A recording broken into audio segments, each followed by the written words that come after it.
One day, I'll record a podcast when I'm not tired, but that isn't today. This month I got another new computer, and it's a terrifying tale befitting the season, so let's talk about that. I can't remember if I mentioned it, but I might have done. My wife wanted a new PC for her birthday. Originally she only wanted a new case, but I was like, well, if I'm getting you a new case, might as well just get you a new computer, because it's basically the same amount of work. So it took us a while to choose all of the parts, because she wanted them all to be white. So it took us a while, and I managed to, convince her to not go white in some places, so it ended up as more of a white and black build. It's mostly white, but there's a couple of bits, like the GPU isn't white, and the power supply isn't white. I did try with the power supply, actually, but I couldn't get it. But yeah, it's mostly a white PC, but it took us a long time to get the parts. So we actually started looking in around the time I built mine, and we didn't end up doing it until August. Now, one of the things we were doing is, I was going to buy all of the parts for her new PC and buy myself a GPU at the same time. But as you know, because I've mentioned it a lot, it's really hard to get a GPU at the moment. One way of getting a GPU is to go through a system builder. So that's what we did. It turns out that the place where I buy most of my parts from also builds computers. So we just went there and I checked the stock and they had it. So I managed to get what I wanted, basically, and at the same time I decided to also upgrade my CPU. So what we did was we ordered a built computer with mostly parts that she wants and then a couple of bits I wanted, and then the plan was to bring it home as soon as it was built and swap the parts over. So the build ended up being a 5950X EVGA 3080 for the win? I don't really remember which model it is. It's a 3080, it's fine. 16GB of 3600 MHz RAM, an SN550 for the boot drive, a H150i AIO in white, and a Corsair 465X RGB in white as well. It's a nice looking case. So that's what we ordered, and I ordered this towards the end of August. It was like the 20-something, 23rd maybe. I knew it was going to take a long time, because at the moment, it's just hard getting PC parts, even for them. Also, they told me when I ordered it that they had a lot of people who'd ordered PCs from them for, functionally the same reason I did. So that meant there was going to be a long time before I got it. So we get into September, and I hear absolutely nothing. All of September. Now, I knew it was going to take a while, but I heard nothing. And then about 2 days before it was originally supposed to be ready, they sent me a message saying, we've not even started building it yet. It's going to have another delay. And I was like, oh, okay. So by this point, it was expected about mid-October. So they sent me an email around the 15th of October, I think it was, saying that they'd started building my computer. And then for the next few days, I got hourly updates. So they have a 9-step process. And step 1 is they're going to start building it. And step 2 is they're choosing all the parts. And step 3 is, that sort of shit. So it's a 9-step process. So I got step 1, 2, 3, all the way up to 8 over the course of about 3 days. And then never heard from them for another week. The next email I got from them after the step 8 email was an email saying, make sure you don't throw the packaging away once it gets delivered. And I was like, it's not getting delivered, I'm coming to pick it up. And you still haven't told me if I can come pick it up. So I ended up just going, because it's only 20 minutes, half an hour away. So I ended up going, and I just spoke to her, and I was just like, you never told me I could come pick it up. And it turns out that when they sent the step 8 email out, they also should have sent the step 9 one at the same time, because it had been sat there for nearly 2 weeks, and it was ready, and they just never felt the need to come tell me to pick it up. So I was kind of annoyed, but at least I had it. So we brought it home, and then the next thing to do was to take apart and build 4 computers. It's not quite as much work as it sounds, to be honest. One thing was we were taking some parts out of my wife's old computer and putting some in my old computer. So my old computer at the moment has just been sat there for months without a GPU in it. I got my wife's old computer, took the GPU out of that, and put that back in my old one, and now my old PC is actually pretty much the same PC I bought in 2015 when I built it then. So that's quite nice to have. It just sits to the side, and if I need to do anything with it, I can. I haven't felt the need to at any point, really, but if I need to, I can. The other thing we took out of my wife's old computer was the hard drive, because I always set my computers up with an SSD for the operating system and a hard drive for documents, because I just think that makes more sense. I like having a physical separation as well as just, or rather than just partition separations. Took that out, and then that computer was done with. So my old one was done with, and her old one was done with. Her old one then went in a box, and I might be giving that to, selling to my in-laws. At the moment it needs a GPU, but they're only going to use it for like Word documents, so it doesn't really have to be anything. Like, I might get like a GT 710 or a 1030 if I really feel like spending the money, and then sell them that, and just, they can use that. I don't know. Rather than it just sitting in a box in my living room, because it's quite big. Next thing to do then was to take the parts out of my wife's PC and put them in mine. So we started with the GPU, and that took a lot longer than I would have liked it to, just because PCIe retention clips are just a nightmare. They're just really hard to open. Because it's essentially a design where they've got like a little clip that snaps over a bit of the GPU to hold it in place, right? And the design was made when GPUs were tiny. Like, literally, like, very small, required no supplemental power, basically required, like, just passive cooling, and were very small. So the point is, you could, like, just get in and clip it. Can't do that anymore, because the GPU extends, like, 6 inches past the clip. So it's so difficult. It's ridiculously difficult to get into this clip to unclip it. So, like, I tried it, my wife tried it, we tried it with the screwdriver, which was very uncomfortable for both of us, because I was, like, terrified I was going to, like, slip and puncture the board, but we didn't. In the end, we did manage to do it. So we got my wife's GPU out. And I had to do the same thing with mine, and had an even worse time of it, to the point where I actually bruised my finger. My finger really hurts. And it's all from just trying to open this one clip. We did eventually manage to do it, so we managed to swap those over, okay? And next step from there was to remove my wife's CPU. Unscrewed the cooler, and it was fine. Like, just sort of hovered it over a box. So this actually comes into one of my complaints later on. They've done, like, a really good job tidying the cables away, but they've also done a very aggressive job of it, which means they've got zip ties on everything, and they're all very tight zip ties. So what I mean is, like, the cables are, like, zip tied to each other in very specific, like, locations, and it means that none of the cables have, like, any slack. So even just the AIO power cables and stuff were incredibly rigid and really hard to move. So for a long time, my wife had to just, like, stand holding it, actually, while I cleaned the CPU, and then cleaned the plate of the CPU block, took the CPU out, put that in a box, and then put the cardboard box that the solvent that we used to clean the thermal paste off, I used that box to rest the cooler on top of, so that she didn't have to just stand there and hold it. Because we couldn't even, like, leave it out over the edge of the case or anything. There was no slack. Managed to do that. Put the CPU in my old CPU box, just for storage, because it's like a £750 CPU. I have to be very careful with it. It's, like, fragile and expensive. So I just put it in a box and put that to one side while I got everything else prepared. Next step, remove my CPU. Now, this doesn't go well. This doesn't go well at all. I unscrew my cooler, peel it back, and notice this thermal paste everywhere. And by everywhere, I mean literally everywhere.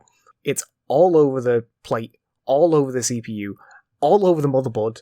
It turns out that apparently when I put my computer together, I just put way too much thermal paste on it, and it smeared out all over and, like, spilt over the edges of the socket, like, onto the motherboard and everything. Now, luckily for me, the motherboard is, like, got, like, a black film over it, so there's no, like, exposed traces or anything that the paste could have got onto. There was one surface mount component that, luckily for me, was, like, just barely touching it, and it didn't do anything, and I managed to clean it off okay. But it was all over the CPU, and it was really bad. So I managed to take the CPU out, and then I noticed that it's all over the IHS, it's all over the substrate, it's also all over the pins, and then I start to, like, freak out a bit, because I'm like, I could just destroy this CPU at this point. So I spend the next half hour just freaking out and doing everything I can to clean the CPU. I'm, like, gently rubbing solvent on the pins and, like, going around the edge of the substrate and cleaning it as best as I can, and it took me half an hour, an entire roll of like tissues and like a lot of the bottle of solvent just to get as much paste off it as I could, because it was covered. It was awful, and I don't know how I did such a bad job of it, because like, it's entirely my fault. I'm the only one who did it. I expressly wouldn't let my wife help me with it, because there's a lot of situations where like, say something breaks and I've let my wife do it, I'm going to be like annoyed at my wife, whereas if I do it, I can only blame myself. So I would rather be the one to break something that means something, you know what I mean? Like, I would rather be the one to break something important than anyone else. So I expressly wouldn't have let my wife touch it. So I know it's entirely my fault. There is no chance it was anyone's fault but mine. I'm the only person who's touched this computer, and I'm one of few people to have touched the other one as well. Managed to clean it up and everything. Put it in, right. Let's take stock. At this point, we've got two computers, mine and my wife's. My wife's has my old GPU in it, and mine has her new GPU in it. So hers is now a 1080 Ti and mine's now a 3080, and neither of them have a CPU in. I put the 5950X in my PC, put the paste on, put the cooler on, close it up, then gently put the other CPU in her PC, put the cooler on, put it like all nice and tidy, put it away, and then just pray nothing's broken. So we managed to take it into the other room, hook it up to a screen, power it on, and nothing happens. I say nothing happens. We get the normal like fan spinning and everything, the lights come on. So like, I wasn't too worried at this point, but we weren't getting a video out or anything. And I was like, oh. So I turn it off, turn it back on again, and the same thing happens. We turn it off, turn it on again, at which point we noticed that the screen wasn't working. So we managed to turn the screen off and on again, and the screen starts working. And then we're met with, what do you get hit with? I think we were just hit with the Asus logo, because it's an Asus motherboard. Because if you've not got an operating system in, it doesn't progress past that point, does it? I'm getting myself a bit confused. It was either we were hit with a black screen or the Asus logo. Either way, we ended up having to turn it off one more time so I could actually get into BIOS. Get into BIOS, and everything's fine. Like, everything shows up properly, except for one thing. Now, you may remember that when I told you what I ordered 3600 MHz RAM. This RAM says it's 3200 MHz. Now, one of the reasons that we spent a long time looking at parts is because I explicitly wanted 3600 MHz RAM. It's just explicitly better for 5000 series. Now, 3200 is fine, it's not like an issue, but 3600 is better. One of the reasons why I went there rather than ordering online is so that I could explicitly say, can you make sure that we do 3600 MHz RAM? And the guy was like, yeah, it's fine. And he was there. And I asked him in person, and he said he would. And he read it out to me and said it was fine. And then check it in the BIOS when we finally get it 2 months later, and it's 3200. So I checked the copy of the invoice then sent me, 3200. So now I've got to fucking ring them and be like, I explicitly asked you for 3600. Why have you given me 3200? I'm still waiting to hear back on that, but I'm like kind of annoyed. Everything else is pretty much what I wanted, but this one thing, which was like, it's not that it's that big of a deal. It's just that I went through quite a lot to make sure it was right, and then they've messed it up. Anyway, we managed to get to all this point. So next it's just install Windows. So I install Windows. While Windows is installing on that computer, I come over and check mine. It loads up fine. Had no issues with it. The only one issue I have had with my computer is that I forgot RTX Voice doesn't work with these GPUs. RTX Voice is a standalone app if you're using anything below an RTX card, but it is wrapped in the NVIDIA broadcast software if you're using anything above. So when I came to stream the day after I built this, I tried using RTX Voice and nothing would work, and I couldn't work out why, and then I remembered just as I was going live why it wouldn't work. So that one day I couldn't do anything about it, but it's fixed now, and it works fine, and I've had like no issues besides that. Oh, that's kind of a lie. I did have one issue where my motherboard lighting changed. I have no idea why that happened. I've fixed it since, but I don't know why it happened at all. But yeah, so my computer's fine. Go back in, check my wife's, pretty much fine. Update it, it's fine. Day later, turn it on one time, just black screen. And we have no idea why. So we turn it off, black screen. Turn it off, black screen. Like, I'm like freaking out at this point because I'm thinking like, oh, okay, well maybe I've fucked it. Maybe I've like broken it somehow. If you listen to my podcast in April when I built my computer, this might sound vaguely familiar. And it's because it turns out to be the exact same issue I had with my PC just after I built it, where we'd turn it on sometimes, and it'd just be hit with a black screen. And the only way we could get into Windows was to put the install media in, continue to Windows in the install media, and then it would load fine. It's that exact issue, and it's happened exactly again. I have no idea why. Now, the only things that I do know is both times we've been installing Windows on an NVMe SSD and booting from that, and both times it's been with the same CPU, same GPU as well, actually. Other than that, every other part is different. It could be some form of issue with those, with a combination of those three things, or just some random issue. Now, for my computer, it just fixed itself after a bit. And for her computer, it's an intermittent issue. Only happens every couple of times you turn it on. But it's a little bit too much for her to know how to fix it. Because you're the workaround for it is you turn the computer on, hit with the black screen, press reset, go into BIOS, boot to the recovery media, go to troubleshoot in the recovery media, check if there's an issue with the start, repairing the start up thing. It always comes back saying there's not an issue. Then you click advanced options, then click continue into Windows, and then it'll boot. But it's just a bit too much for her. It's not like she's incapable, she just doesn't know how. It's not something she's done, and I have done it, so I just do it. Hopefully it'll just fix itself after a bit, because that's what happened with mine, but we just don't know why it's happening to her at all. Besides all this, though, it's been pretty much okay. My computer is now almost exactly as I wanted it. The only thing I would like to do with my computer now is get some new cables. I've been looking at some, so I might just buy myself some for my birthday, because my birthday's next month. And get just some nice red and black cables to go throughout my computer as well, with all the red fans and the black everything else. Because I don't know if you've noticed, but I have a red and black everything. The only other issue I've got with my wife's computer is that it now won't update, and we don't know why. There's a couple of things we can try. I haven't had time to try many of them yet. I've tried one, and it didn't do anything. Other than that, it's just like manually installing updates rather than using the Windows update system, which is annoying, but whatever. Oh, actually, I'm checking my notes, and I do have one other issue, which is, as I was saying earlier, they've done it's very clean, but it's a very aggressive job at managing the cables. And it means that they've tied cables down in places where I wouldn't have, and also tied them multiple times. The same two cables, they've tied them multiple times together throughout, and it's it makes the run really clean, but it also makes it a fucking nightmare moving anything. For one example, it has a, what's it called? It's a Corsair Commander Pro module, I think. And they've run the cables along the side of it, but the side of it is where you plug the fans in. So they've run the cables so close to that without cutting all of these cables, and I'm talking it's the 24-pin, a load of front I/O, and a load of other cables, all tied together in multiple positions, all along this one strip. Without cutting all of those out of the way, I can't put any more fans in. Granted, there isn't actually space for more fans in it, but what I mean is I couldn't plug any fans or any of the lighting strips if we bought extra lighting strips. Couldn't plug any of them into the Commander because of how close they've run the cables. They've also run the cables for some of the fans underneath the motherboard, which means I can't remove those fans without taking the entire motherboard out.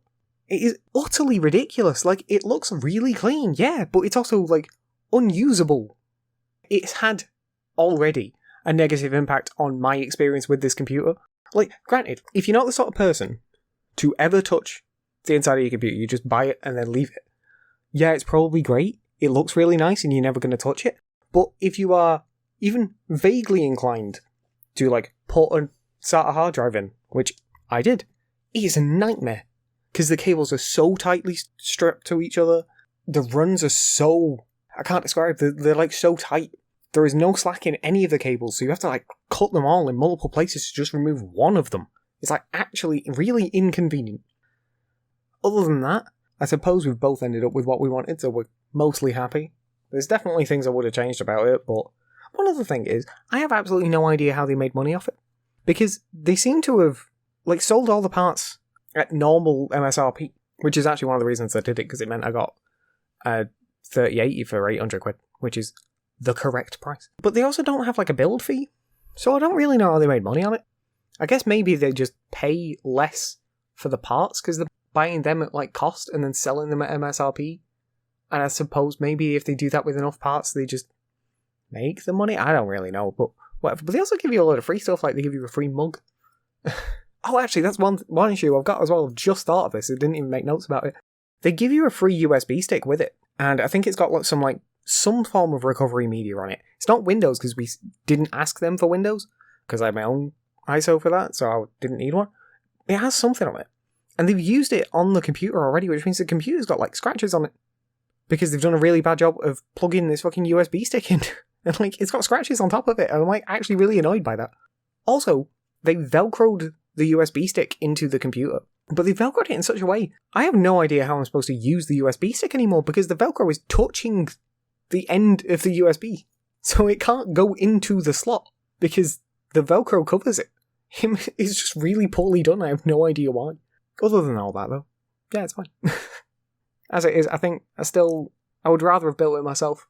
I would still probably advise anyone who is interested in getting a computer build it themselves, because like, granted, I understand the issues there is like, if you fuck up, there is no fix. It is entirely on you. But at the same time, you don't have run into any of these issues. Well, I say any of these issues, you don't run into the issues that are other people's fault. Besides my computer, I haven't done very much this month. The reason I haven't done very much this month is because it's Halloween. Yeah, so I've been planning for stuff at the end of the month, so I didn't do anything earlier in the month. I'm actually going out this week to go see some films. I'm not totally sure what yet. Some combination of two of No Time to Die, the new Venom film, and Dune. We're seeing two of them. I just don't know which two yet. We haven't actually decided. That means next podcast I'll talk about those.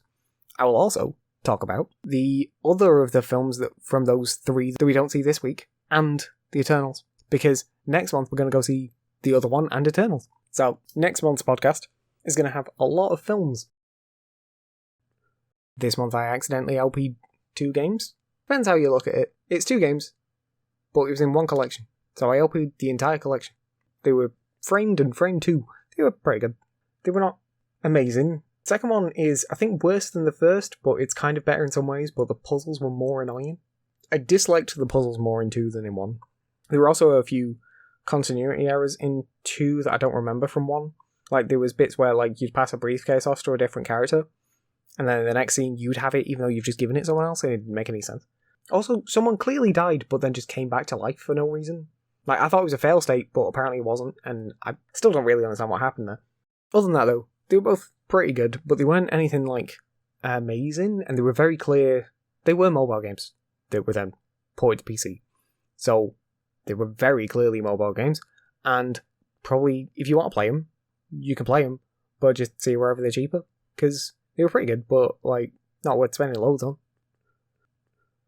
I finished Stormblood, and that was pretty good. I think Stormblood is consistently pretty good, but it's not, like, amazing, and I didn't enjoy it as much as I enjoyed Heavensward, and there was no, like, really big emotional moments in it.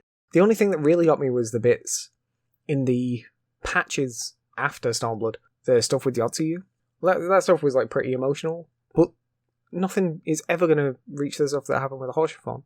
Nothing's ever going to reach that again. Like, I mean, yeah, granted, like, maybe something could, but I don't see it as likely, and it definitely didn't happen during Stormblood. There were definitely a lot of, like, cool moments, and there's things I enjoyed, but at the same time, like, it feels kind of incomplete. It feels kind of like they had 2 ideas, but they weren't, like, super fleshed out, and they were just like, well, if we stick them together, that might be enough for 1 expansion, so they did. Like, the 2 halves don't really feel like they interconnect much. All the stuff in Garabania and all the stuff in Othard don't exactly feel like they connect. I mean, like, they're kind of not supposed to, but they kind of are as well. Like, you know what I mean? Like, they don't really feel like they mesh. They feel very distinct from one another, and it feels weird having 1 expansion where the 2 halves of it feel so distinct. Like, they do not feel connected at all. I enjoyed it, but I think it's probably my least favourite of the ones that I've done so far. Granted, I've done 3 sections so far, and I've now started the 4th. But yeah, I think it's my least favourite. I'm sure some people will prefer it to the base game, but I actually really like the base game. Just did. I've now started Shadowbringers though, and I'm really enjoying that. I think I'm enjoying it mostly because I just really like the music. The music has some like really strong like Xenoblade vibes. I don't know if other people know what I mean, but every time I listen to any of the music from it, it feels like Xenoblade stuff, and I really enjoy that. So I like this, especially the combat music and the music in the Raktika Greatwood. That has some like really strong Xenoblade vibes, and like I really like it. But it was like actually a little jarring at first. The like massive switch in the way the music feels. I definitely enjoy it. I've said that multiple times already, but it was just a bit strange. Being in a parallel world, one of the other shards, is like interesting. It's kind of cool. It feels a little bit strange because I feel like they keep telling me to not worry about time because like time moves differently here. But at the same time, I'm like kind of in the middle of a war at home, and instead I'm here saving a different universe. Like I get that it's important. I'm not pretending it's not, but I don't know. I feel like I should care about other things more, maybe, or at least be telling other people about stuff. But it feels very disconnected from what's going on everywhere else at the moment. I know they keep saying that like it's to stop the next calamity, but it just feels very disconnected. I am on track though to start Endwalker on release, so I'm looking forward to that. At the moment, my only issue with that is I have no idea what to use for like my avatar, because I have no idea what's going to be in Endwalker. Like, it took me a while to choose the Great Serpent of Ronka to use as this one, because I just thought the name was really long. Like, I really like the little snake. He's great. And I actually got him today. As of recording, I got him today. I'm, like, very happy. But the name is so long, I couldn't think of a good way of shortening it, and I still haven't, to be honest. I'm not entirely happy with it, but I wanted to use it, so I ended up doing it. But I have absolutely no idea what's in Endwalker, so I have no idea what I'm going to use, and I need to. That's just going to carry on, though. Like, yeah, like there's not really much else to say on it. Just going to keep doing it. I'm going to keep doing it until I finish Endwalker, and then catch up on all of the side quests I've skipped while I've been doing all this stuff. And then, I don't know what I'll do after that. Still. I would like to finish at the end of the year, so that I can have like a clean break if I decide to do something else. But we'll find out when it comes to it, I suppose. Now, this month, there may be fewer episodes of Monster Hunter, because to unlock the missions now, you need to rank up your hunter rank, and you do that by doing a number of hunts, right? That makes sense. The issue is that in Monster Hunter World, the way that worked was you did all of your hunts, and it just sort of like built up in the background, and then when you unlocked your rank, it just added all of it on. That didn't happen with this game, and I didn't know that. I had done 500, 600, something around there, hunts before I unlocked my rank, and got no progression for that. I had built every armor set in the game up to Narwa at that point. So I was a little bit annoyed. So my plan at the moment is I'm like recording an episode, then ranking up to the next hunter's rank, and then recording the next episode. The issue with that is I am now only 2 episodes in to this coming month, which means I've got enough for next weekend and then nothing after that. Now, I should probably be able to do enough, but I might not be able to, and also it's going to look a bit weird, just because the way I used to do it was I used to do all of the side quests and then the main ones. Now I'm doing all the main ones and then the side quests, because every new main quest unlocks your hunter's rank again. So I want to make sure I've always got my hunter's rank unlocked at this point, because at least that way I can also progress. So the episodes might look a bit weird. They might not come out as they wouldn't have been doing previously. Hopefully I can fix that. Hopefully I'll be alright. But still, like, I'm a little bit up in the air with the Monster Hunter at the moment. It's going to carry on until I've finished everything. But I also, like, don't even know what finished everything is right now. I've killed Narwa. That is, like, past what the end of the game was, isn't it? But, like, it's weird. The game doesn't really have an ending. It just kind of, like, stopped.